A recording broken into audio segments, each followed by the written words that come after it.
Bonjour, alors voilà, je suis de retour après cette journée d'audience au tribunal de Basse-Terre, au tribunal judiciaire de Basse-Terre où j'avais fait une requête face au SMEG de cette fameuse semaine de juillet, la première semaine de juillet qui avait été sans eau. Et cela a eu lieu, enfin. Ça n'a pas été renvoyé, mais bon, c'était la troisième, donc on était sûr que ça n'allait pas être renvoyé. Donc, ce que j'avais envie de vous lire, puisqu'on ne peut pas faire de live ce jour-là, ce jour-là, qu'est-ce que je dis, sur ce lieu-là, donc je vais vous faire part de mon plaidoyer. Donc, voilà comment j'ai présenté mon dossier. C'est un dossier où j'ai été accompagnée par trois personnes. Trois personnes. Et j'avais pas d'avocat, c'était moi qui suis allée à la barre. Donc voilà comment j'ai fonctionné. J'avais mon manuscrit là et j'ai pu prendre la parole. Donc j'ai commencé par me voici en ce jeudi 12 décembre devant vous, devant ce tribunal pour un dossier et un sujet vital qui me tient à cœur, c'est l'accès à l'eau et à sa potabilité. Voilà, qui me tient à cœur depuis des années.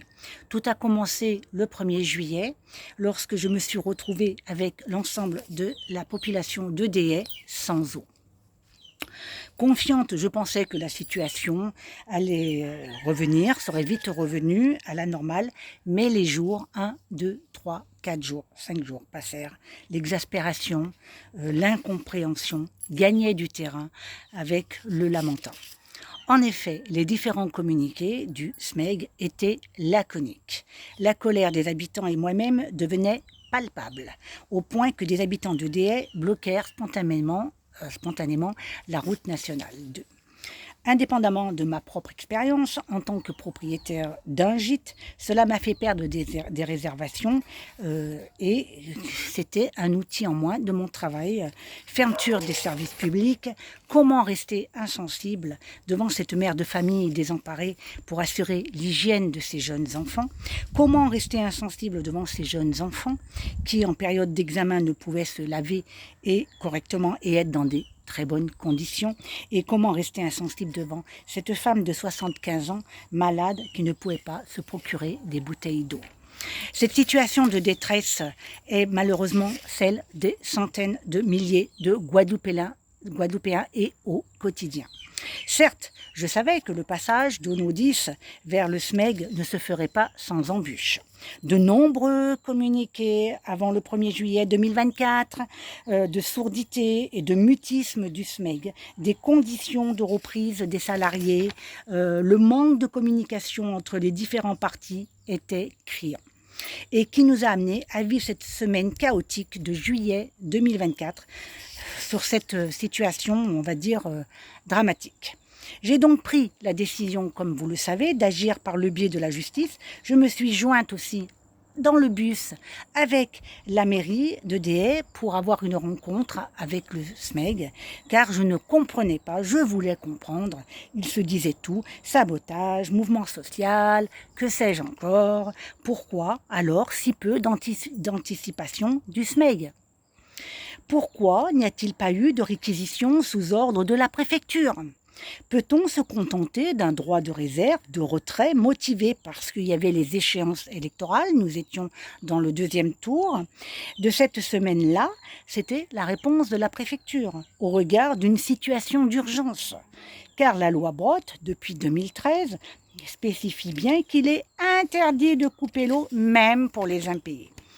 Donc, la loi Brottes ne se destitue pas des distributeurs, des mouvements sociaux. Ils ne peuvent pas se déroger de cette loi, car il est certain, et dans le doute que l'on veut me faire croire que le SMEG n'était pas officiellement encore le distributeur c'est la commune de Déhay, mais j'ai justement à ce moment-là, et en dernière minute, fourni un document, mais en date du 4 juin 2024, une rencontre a eu lieu, le SMEG et le comité syndical, qui stipule bien, je cite, et là je voulais donner ce document que j'ai pu récupérer très tardivement, donc l'avocat ne voulait pas, que je distribue ce document en dernière minute, mais Madame le juge a dit non, non, attendez, elle n'a pas d'avocat, donc Monsieur Maître Plumasso, prenez ce document, prenez-en lecture et donnez-nous une copie, Madame Gallet.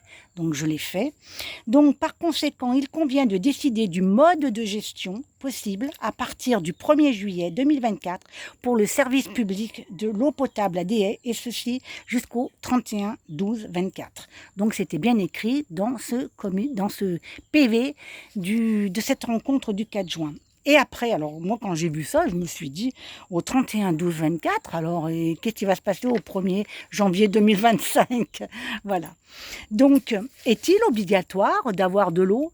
L'article L 1321-1 du Code de la santé publique précise bien que toute personne qui offre au public de l'eau en vue de l'alimentation humaine est tenue de s'assurer que cette eau est propre à la consommation.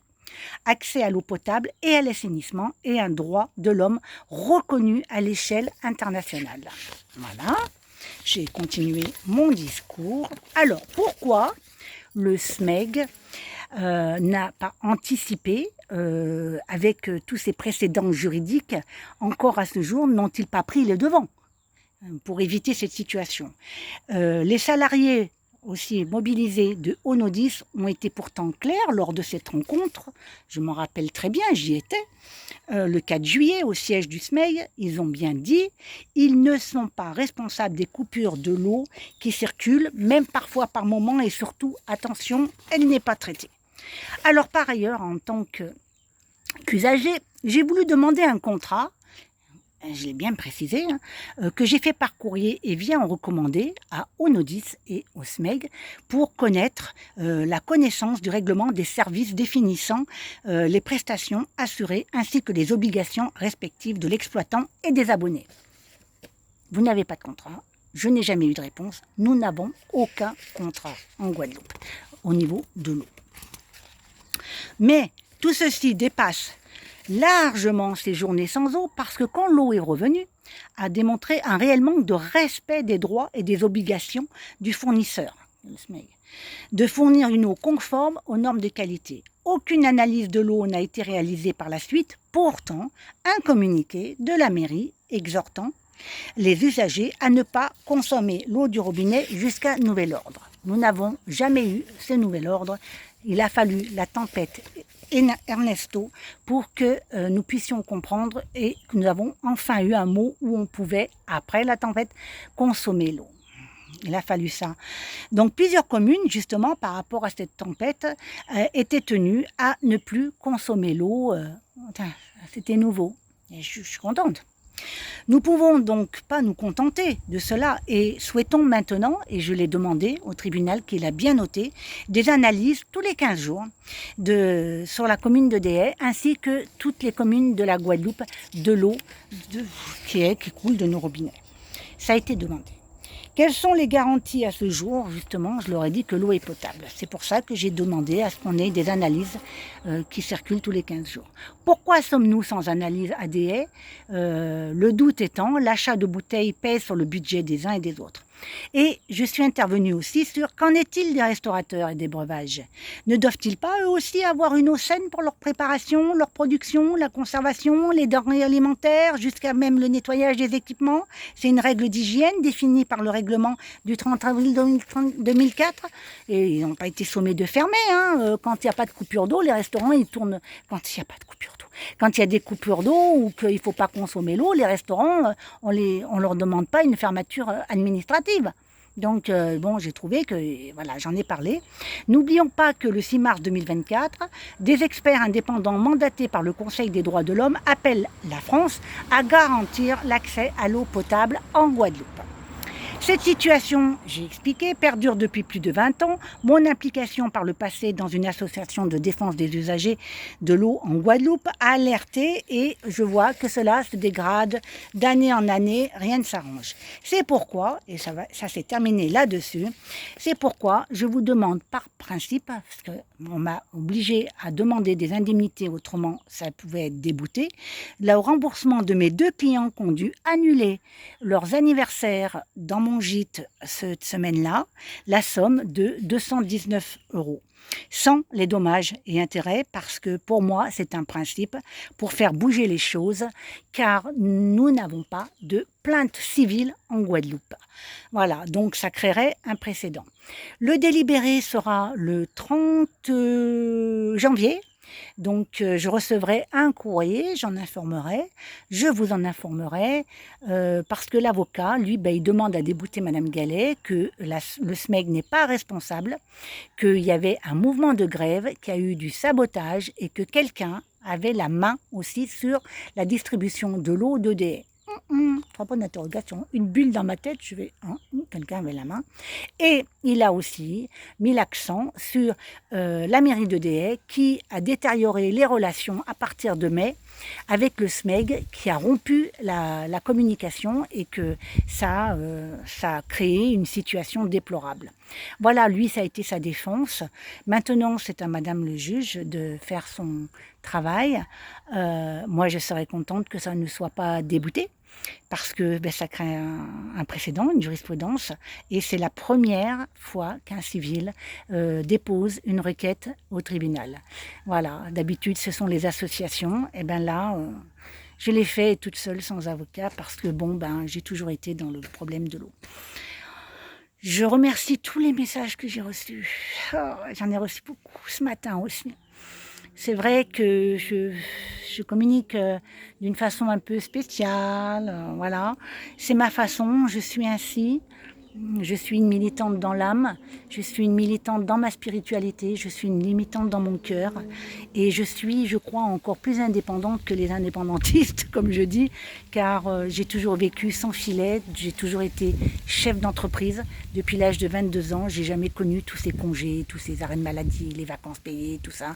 Donc je me considérais, je vais dire, crédible pour faire ce travail-là, car quand on est indépendant, on ne nous enlève pas un outil de travail. Voilà. Donc ça, pour moi, ça a été la goutte d'eau, on va dire, qui a débordé. C'est que je suis une très grande farouche de l'indépendance, de l'autonomie individuelle, personnelle, et que là, on m'avait coupé ma façon de survivre en Guadeloupe. Merci beaucoup à vous et à bientôt.